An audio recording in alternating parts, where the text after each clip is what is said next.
Assalamualaikum warahmatullahi wabarakatuh. Pada pertemuan kali ini kita akan membahas tentang minyak bumi. Yang pertama yaitu proses pembentukan minyak bumi. Yang kedua proses penyulingan bertingkat untuk menghasilkan minyak bumi menjadi fraksi-fraksinya. Yang kedua teknik pemisahan fraksi-fraksi minyak bumi beserta kegunaannya. Yang keempat yaitu membandingkan kualitas bensin berdasarkan bilangan oktan serta menyimpulkan dampak pembakaran hidrokarbon terhadap lingkungan dan kesehatan. Yang pertama yaitu pengertian. Minyak bumi adalah suatu campuran yang terdiri dari berbagai senyawa kimia, terutama senyawa hidrokarbon, dan terbentuk dari dekomposisi yang dihasilkan oleh fosil tumbuh-tumbuhan dan hewan. Komposisi dari minyak bumi sendiri yaitu minyak bumi hasil eksplorasi atau pengeboran masih berupa minyak mentah atau crude oil.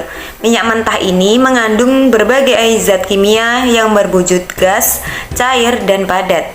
Komponen utama minyak bumi adalah senyawa hidrokarbon, baik alifatik, alisiklik, maupun aromatik. Hidrokarbon yang terkandung dalam minyak bumi terutama adalah alkana, sedangkan sisanya adalah sikloalkana, alkena, alkuna, dan senyawa aromatik. Komponen kecil lainnya selain hidrokarbon adalah senyawa-senyawa karbon yang mengandung oksigen, belerang, dan juga sulfur. Selanjutnya yaitu teknik pemisahan fraksi minyak bumi. Minyak bumi adalah minyak mentah yang berwujud cair, kental, berwarna hitam yang belum dapat dimanfaatkan. Kemudian, agar dapat dimanfaatkan, minyak bumi harus mengalami proses pengolahan terlebih dahulu. Proses minyak bumi dilakukan dengan kilang minyak yang melalui dua tahap. Yang pertama yaitu desalting. Proses desalting merupakan proses penghilangan garam yang dilakukan dengan cara mencampurkan minyak mentah dengan air. Tujuannya adalah untuk melarutkan zat-zat mineral yang larut dalam air. Proses ini juga ditambahkan asam dan basa dengan tujuan untuk menghilangkan senyawa-senyawa selain hidrokarbon. Selanjutnya yaitu distilasi, yaitu cara pemisahan campuran berdasarkan perbedaan titik didih. Fraksi-fraksi yang diperoleh dari proses distilasi bertingkat ini adalah campuran hidrokarbon yang mendidih pada interval atau suhu tertentu. Selanjutnya yaitu fraksi hidrokarbon yang diperoleh dari destilasi bertingkat. Yang pertama yaitu fraksi gas. Jumlah atomnya C1 sampai C5, titik didih min 164 Celcius sampai 30 Celcius yang digunakan sebagai bahan bakar. Yang kedua, ether petroleum yaitu C5 sampai C7, titik didih 30 Celcius sampai 90 Celcius yang digunakan untuk pelarut dan binatu kimia. Yang selanjutnya yaitu bensin yaitu C5 sampai C12, titik didihnya yaitu 30 Celcius sampai 200 Celcius yang digunakan sebagai bahan bakar motor. Selanjutnya yaitu minyak tanah. Jumlah atom C-nya yaitu C12 sampai C16, titik didihnya yaitu 175 Celcius sampai 275 Celcius yang digunakan sebagai bahan bakar kompor atau minyak lampu. Selanjutnya yaitu minyak gas dan diesel. Jumlah atom C-nya yaitu C15 sampai C16, titik didihnya yaitu 250 Celcius sampai 400 Celcius yang digunakan sebagai bahan bakar mesin diesel.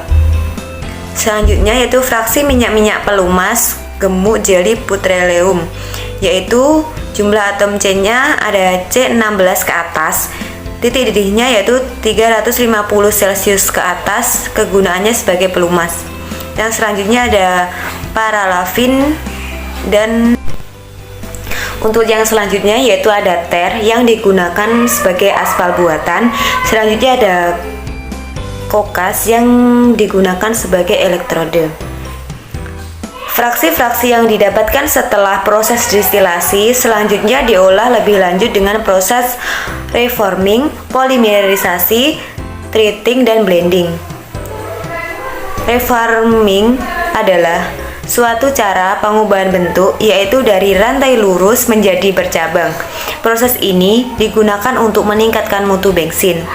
Selanjutnya yaitu polimerisasi, yaitu suatu cara penggabungan monomer atau molekul-molekul sederhana menjadi molekul-molekul yang lebih kompleks.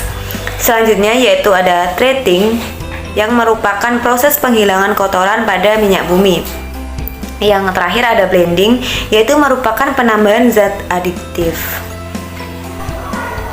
Bensin itu sendiri merupakan fraksi minyak bumi yang mengandung N-heptana dan iso-oktana. Kualitas bensin ditentukan oleh bilangan oktan.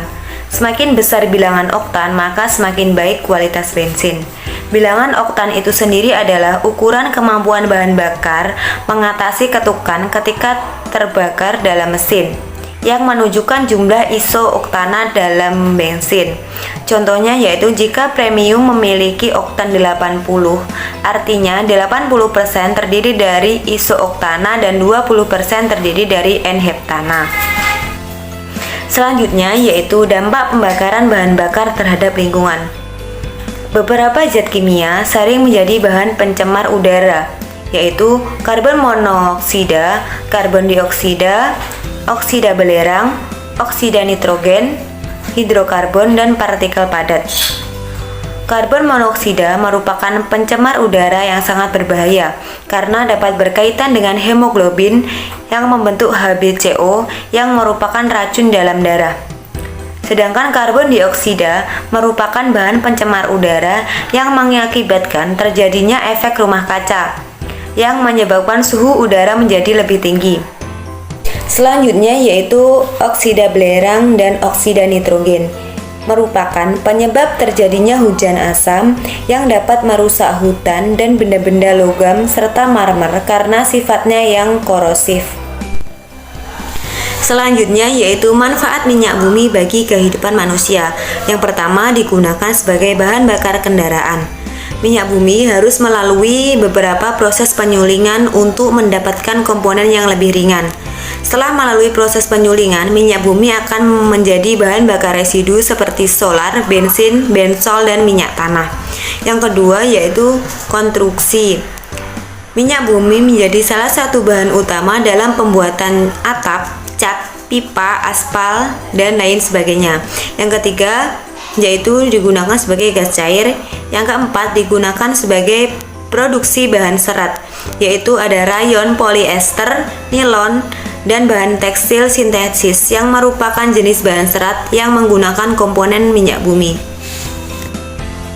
Selanjutnya yaitu perlengkapan rumah tangga, yaitu minyak bumi kerap digunakan sebagai sumber panas untuk mengolah aluminium, baja, maupun besi. Yang keenam yaitu bahan campuran peralatan medis. Minyak bumi kerap dipakai sebagai bahan pembuatan produk pembersih, obat-obatan, alat pelindung, dan alat keamanan tenaga medis. Yang ketujuh yaitu sebagai produk kecantikan. Minyak bumi untuk membuat beberapa produk kecantikan seperti parfum, cat, kuku, make up, dan pewarna rambut. Selain itu, minyak bumi juga bisa digunakan sebagai bahan untuk membuat beberapa produk, mulai dari sabun mandi, sikat gigi, dan sampo. Selanjutnya yaitu sebagai pembuatan elektronik.